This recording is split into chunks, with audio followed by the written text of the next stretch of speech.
When I saw Dune Part 2 in the theater, the sound was the most impressive thing about it. Most of the time, the sound is very important to the movie.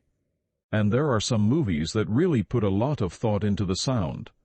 But Dune Part 2 is one of those movies that really hits you in the ear.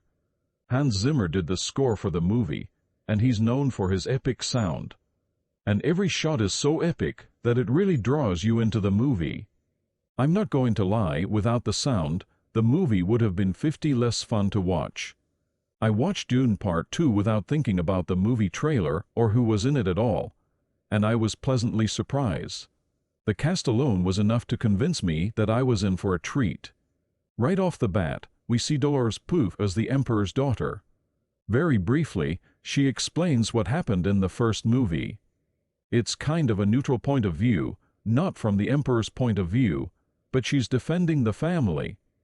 Austin Butler, who was really good in the movie Elvis, who plays a sociopath in the Harkonnen family, is also in it.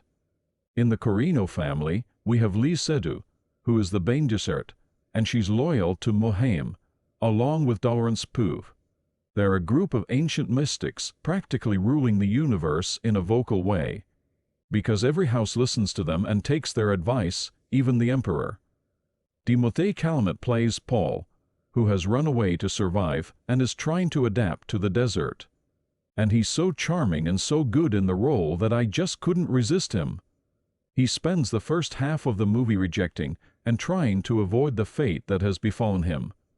And when he is finally forced to take action, he awakens to it. From then on, he plays the prophet with such dignity and confidence. When you watch the movie, first of all, it's obviously very far in the future. It's over 10,000 years in the future, if not Earth years. It's a very advanced time, with spaceships flying around, and the way they live. They're much more mystical than we are now. The idea of waiting for a prophet is familiar. The original Dune was released in 1965, so there's still a strong religious undertone to it. And that's one of the more interesting things about watching the movie. The idea of waiting for a Messiah to save you is still a valid worldview today. The question is whether it's a real Messiah, and if you don't show me proof that it's a Messiah, I don't believe it. A prophecy or a fantasy that can instill faith is much more effective than evidence. In the movie, Paul proves his messiahship by saving people against their will. You could say that the whole strategy was planned by Paul's mom. She's convinced from the beginning that Paul is a prophet, and she takes the risk of becoming his godmother to prove it. After she becomes a godmother, she grows the board and builds up the expectation that Paul is a prophet. There's a funny scene after Paul is recognized as a prophet. Everyone gets down on one knee, but not his lover and warrior Cheney. He's played by Zendaya Coleman, and even if you're a prophet, you don't kneel to your lover. It's not that he doesn't believe in religion, it's just that he's a lover. And he's not a prophet, so he goes his own way. She prioritizes the man she loves over the great prophet. The most powerful creature in Dune is the sand monster, which in Part 1 is something to be feared, but in Part 2 is something to be controlled.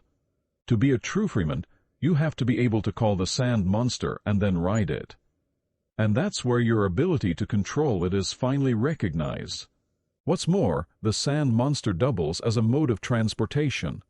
In fact, I wanted to watch Dune Part 1 because it was directed by Denis Villeneuve, who is very famous, and the original story is also very famous. When I watched Part 1, the screen was good, but the content was mediocre.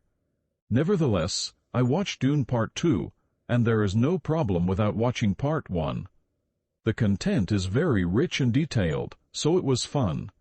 The story itself is so epic that it kept me in suspense the whole time, especially as Paul becomes more and more self-aware, becomes a prophet, and strategizes to punish the Emperor and the Harkonnens. And when he goes onion with Fade Rota Harkonnen, I was on the edge of my seat. There's a lot of mysticism throughout the movie, which makes it all the more epic when you realize that the original novel is a masterpiece, even down to the unexpected secret of his birth, and that Paul, who tries to turn his back on fate, becomes a prophet and confronts the Emperor. For me, Dune Part 2 is a must-see movie in theaters. I saw it in a regular theater, but I'm sure it's even more fun on screen or an iMac. It's not boring at all, even though it's 166 minutes long. It's rated 4 out of 5 on Rotten Tomatoes and 9 out of 10 on Naver. It's so intense that people don't get up easily even if there are no cookies. I'm even more excited to hear that they're making a part 3.